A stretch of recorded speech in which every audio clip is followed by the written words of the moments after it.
Welcome back to another top-down angle. However, in this video, we will not be unboxing something. We will be taking a look at this. This is the Containment Crew ProIT spring for the Nerf Kronos, and they gave it to me at Inward to do a review on, so disclaimer, I did not pay for this, but I will do my best to be as unbiased as possible towards it. So what is the Containment Crew ProIT spring? According to the website, it is a better fitting and more robust solution than a K26 spring segment, which is what a lot of people have been putting into their Kronos to modify it.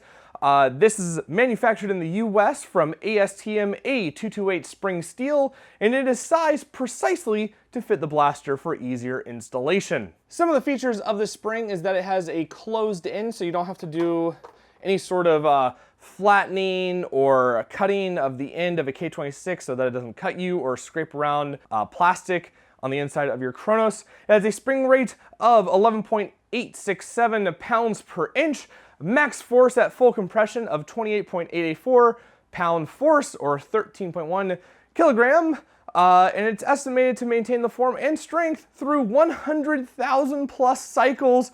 And lastly, it will get you around 130 FPS out of your Kronos. So that is what we're going to be taking a look at, and I'll be comparing it directly to a piece of K26, a brand new piece of K26 that I cut to see what the differences are. But first, we have to install this thing. So let's see how easy it is to install.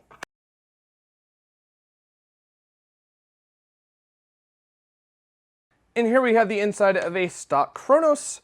We can take these pieces out right here and the catch assembly. Whew. So if we take out the normal spring and we compare it, you can see there is quite a bit of difference between the spring length. This will not have any sort of pre-compression like the stock spring will, but let's see how easy it is to install. We just fit that in there like so. Take this piece, make sure the little catch bit is up on the plunger rod, and that just fits right in there. And if you've modified a Kronos before, you'll know that this piece can be a little hard to get in due to the pre-compression of either the stock spring or a K26. Even if you cut it around the proper length, it can still have a little bit of push needed to get that bit in. And that's really it for installation. It's very, very simple. You don't even have to take this bit apart. You just pop the spring in, pop this back, put this bit in, and then put the two back pieces on and close it back up. And for the test that I'll be doing, which is both accuracy and FPS, all I'm gonna do to this Kronos is re-lubricate the plunger tube with a bit of super lube, and that will be it. That'll be the only thing that I do to this Kronos, and I'll be swapping the spring out from this to the K26 when I do this, so it'll be a very, very pretty constant test platform. So yeah, let me put this back together, and we'll take this thing outside and compare the two. So let's go do that right now. For the chronograph portion of the testing, I shot 25 brand new rival rounds with each spring. The K26 shot an average of 135.32 with a low of 117.5 and a high of 139.3. The ProIT spring averaged in at 133.28 with a low of 125.1 and a high of 141.8. The difference between the ProIT spring and the K26 was a drop of 2.04 FPS on the average, with a gain of 7.6 FPS on the lowest reading and a gain of plus 2.5 on the highest with the ProIT.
Before I get to the conclusion of this video, I'd like to thank my $10 level Patreon supporters. We have Biggs and Z, Taybeck, Jason Bruno, Scott Tomlin, and Foam Blast at the $10 level, but that doesn't mean I'm not thankful for the people at the lower levels. Don't think I forgot about all of you. Thank you so much for your support.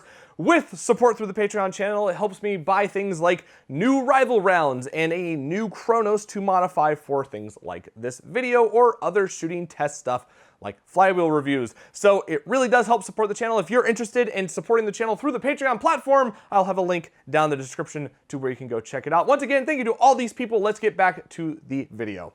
So the ProIT spring and the K26 really aren't too much different from one another.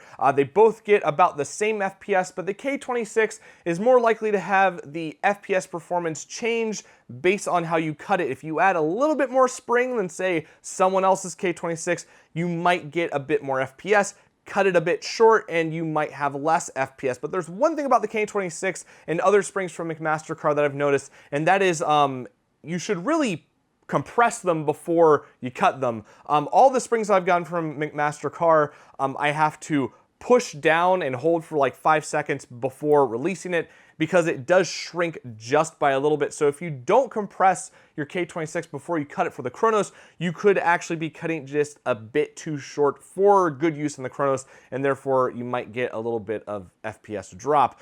It's a bit of speculation on my part, but yeah, with things like the ProIT spring where they're made in a factory to a certain specification for a certain use, I would think you get a bit more consistency between users, which I guess is a plus towards the ProIT spring.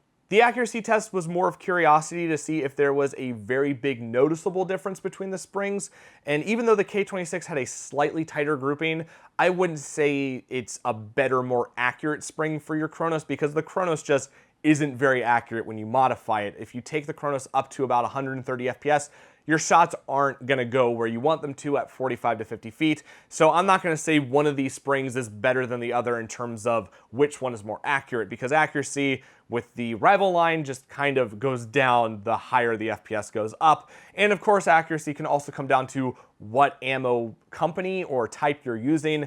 Some companies are just better than others. And with the rival stuff, I'm not sure who has the best, but I feel like the Nerf stuff is a pretty good testing type. So that's why I went with it. But yeah, both of these springs are not gonna help you in the accuracy department with your Kronos, which isn't surprising if you think about it. The price for a ProIT spring is $6 from Containment Crew's website, which is only $1 more than a cut down K26 from Out of Darts' website, so it's not a bad deal at all. With the information Containment Crew gives us about the spring, the stuff that I read off in the beginning, you know, the 100,000 cycles, whatever, I would go with the ProIT spring just because it is made for this specific application. You don't have to worry about the spring being pre-compressed before you cut it. You don't have to cut it yourself. There's no sharp ends. All that stuff, I would say go with the ProIT. It's only $1 more and it's made for this specific application. If you want to save some money, a full K26 is like $4 from Out of Darts, and a pack of 5 I think is $12.50 from Out of Darts. So it really depends on how many you're going to buy and whether or not you care about, you know, longevity with your spring or whatnot. However, with whatever spring you do decide to go with, I would highly, highly recommend getting yourself a Grihas grip for your Kronos because it makes priming so much more comfortable, and it's what I've been using on my Kronos ever since I've modified it. It is a great buy, so if you go with the K26, if you go with the ProIT, you can take either one of those, but I highly recommend you get yourself a nice grip for your Kronos because it will save your hand in the long run. Anyway, if you want to get yourself a ProIT spring for yourself or maybe for someone else, there will be a link in the description to where you can find one. Thank you to Containment Crew for sending me out a ProIT spring and let me try it out for a review. Hope you enjoyed this video, and as always, have a great day. I'm not going to throw my spring at the camera. Have a great day wherever you are.